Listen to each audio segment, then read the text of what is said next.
Bonjour et bienvenue à tous pour une nouvelle édition de C'est à lire. Aujourd'hui, on accueille quelqu'un d'assez mystérieux, on accueille le poisson. Bonjour. Bonjour. Bonjour poisson ou le poisson ? Vous pouvez m'appeler Poisson. Une première question qui me brûle les lèvres. D'où vient ce pseudonyme assez intriguant ? Question classique.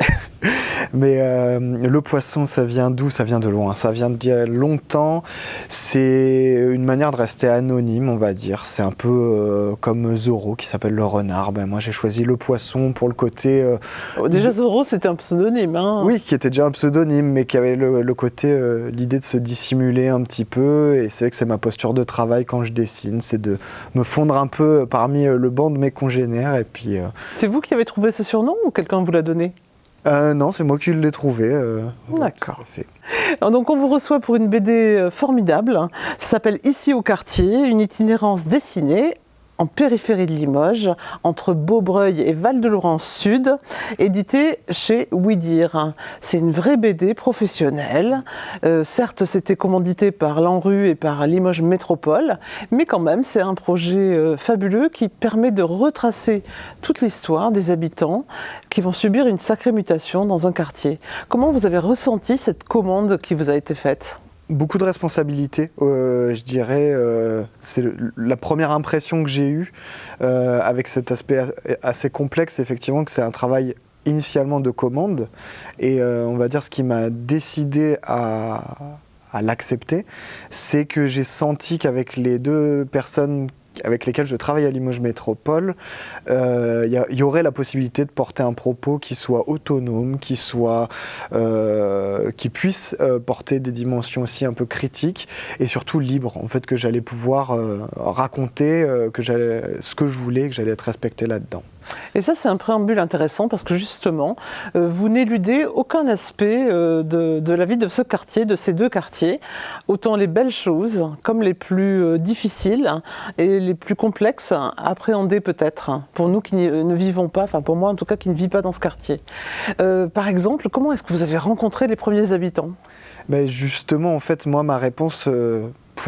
Pour être juste, le plus juste possible, si je puis dire, c'est la méthode. C'était d'utiliser, par exemple, la méthode du récit autobiographique, de mettre en scène pour situer un petit peu le propos aussi, qu'on comprenne que c'est pas surplombant, c'est vraiment au ras du sol, parmi les gens.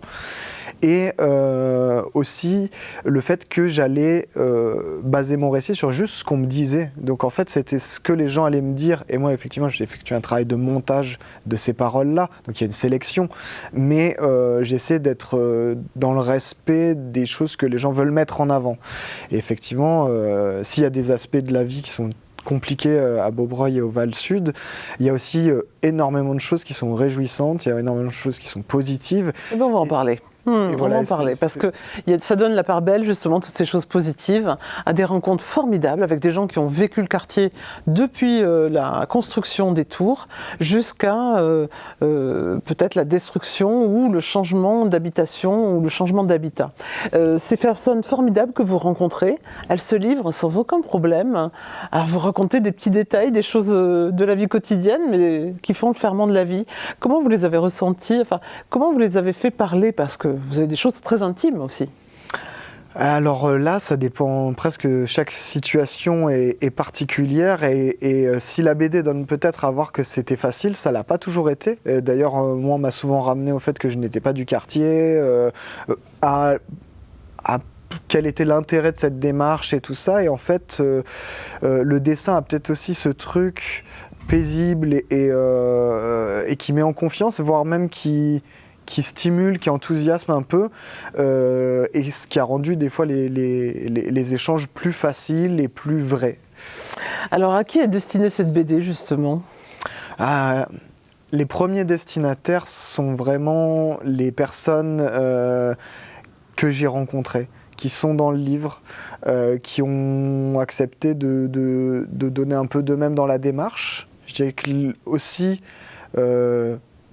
les autres habitants et habitantes du quartier, évidemment, pour qu'ils et elles puissent se reconnaître et reconnaître leur quartier, qui est souvent aussi une source de fierté. Et il y a un troisième destinataire, ce sont vraiment toutes les personnes extérieures pour qu'on réalise des fois qu'on a souvent un récit assez tronqué en fait des quartiers politiques de la ville en général, que ce soit Beaubreuil, le Val-Sud, ou beaucoup de quartiers qui sont similaires avec leurs spécificités dans beaucoup de villes de France. C'est vrai qu'il a une valeur universelle, ce texte, cet album.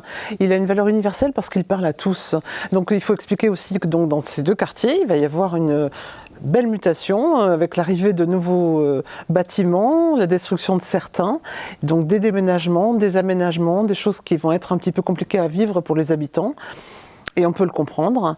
Du coup, ces personnes-là n'ont pas montré de colère, parce qu'il n'y a pas obligatoirement la colère des gens qui ne comprennent pas qu'ils doivent changer d'habitation.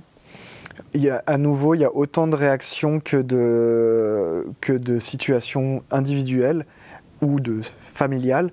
Et en vérité, mon livre parle bien plus de l'histoire des quartiers que du présent des quartiers. Ce qui est un autre chantier de travail très intéressant que je laisse à d'autres. Des démolitions, c'est vraiment des choses extrêmement dures à vivre. Aussi le fait d'être déplacé pour des fois des personnes qui ont connu déjà des déplacements, des migrations. Il y a quelques pages, un chapitre qui s'intéresse un petit peu à ça, où on trouve vraiment tout l'éventail, des gens très en colère, des gens très vindicatifs à ce niveau-là, comme des gens résignés, comme des gens enthousiastes. Ça, c'est à découvrir dans l'ouvrage.